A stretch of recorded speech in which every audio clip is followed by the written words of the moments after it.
భారతీయ railway మన దేశానికి ఒక గొప్ప ఆస్తి. కానీ కొందరు ప్రయాణికులు చూపిస్తున్న ప్రవర్తన రైల్వే శాఖకు పెద్ద తలనొప్పిగా మారుతుంది. తాజాగా ఒక ప్రయాణికుడు ఏసీ కోచ్‌లో ఉచితంగా ఇచ్చే దుప్పట్లను తన ఇంటికి పట్టుకెళ్లేందుకు ప్రయత్నించి అడ్డంగా దొరికిపోయిన వీడియో ఇంటర్నెట్‌లో దుమారం రేపుతుంది. భారతీయ రైల్వేలోని సెకండ్ ఏసీ కోచ్‌లో ప్రయాణిస్తున్న ఒక వ్యక్తి రైల్వే శాఖ ప్రయాణికుల సౌకర్యం కోసం ఇచ్చే దుప్పట్లు మరియు పిల్లో కవర్లను తన వ్యక్తిగత బ్యాగ్‌లో దాచుకుంటూ రైల్వే సిబ్బందికి దొరికిపోయాడు.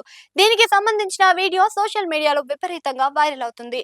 ఆ ప్రయాణికుడు తన బ్యాగ్‌లో సర్దుకున్న రైల్వే సామాగ్రి సిబ్బంది బయటకు తీయడం ఈ వీడియోలో మనం చూడవచ్చు.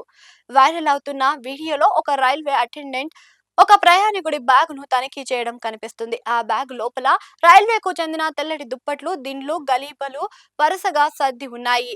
సదరు ప్రయాణికుడు సెకండ్ ఏసీలో ప్రయాణిస్తున్నట్లుగా సమాచారం. రైల్వే గమ్యస్థానానికి చేరుకోక ముందే ఆ సామాగ్రిని తన బ్యాగ్ లో దాచుకున్నాడు. రైల్వే సిబ్బంది సమయస్ఫూర్తితో వ్యవహరించి ఆ దొంగతనాన్ని బట్టబయలు చేశారు.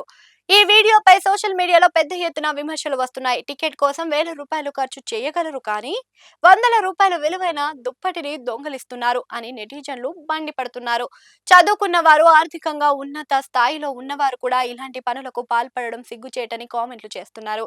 రైల్వే గణాంకాల ప్రకారం ప్రతి ఏటా లక్షలాది దుప్పట్లు, తువ్వాళ్లు, దిండ్లు, స్పూన్లు రైల్లో నుండి మాయమవుతున్నాయి.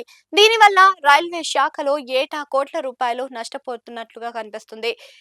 రైల్వే ఆస్తులు ప్రజా ఆస్తులని, వాటిని కాపాడుకోవాల్సిన బాధ్యత ప్రతి పౌరుడిపై ఉంది అని అధికారులు గుర్తు చేస్తున్నారు. మనం మన ఇంటి వస్తువులను ఎంత జాగ్రత్తగా చూసుకుంటున్నామో ప్రభుత్వ ఆస్తులను కూడా అలాగే గౌరవించాలి. ఇలాంటి దొంగతనాలకు పాల్పడితే కేవలం జరిమానమే కాకుండా చట్టపరమైన కఠిన చర్యలు కూడా ఉంటాయని రైల్వే శాఖ హెచ్చరిస్తుంది.